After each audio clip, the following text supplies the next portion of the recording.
Welcome to this quick guide on reaching Afrivestor support fast. So here is the step-by-step process. Open the app and tap into the account profile icon on the top corner to access the account settings, or if not, click on more at the bottom screen of your dashboard. So after clicking on more, you click on help and support.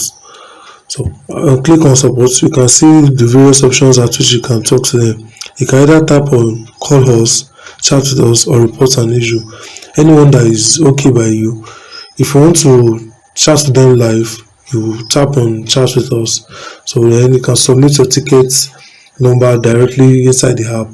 Attach any relevant screenshot of your issue and you send. For urgent transaction issues, keep this ticket and call their direct line. You call their direct number and tap into the direct call us option. So alternatively, you can email them at their customer service. That's their customer service is customerservice@afrivestor.com, customerservice@afrivestor.com, or connect@afrivestor.com.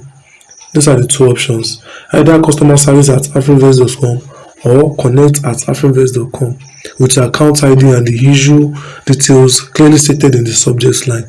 Thank you for watching and have a great day ahead.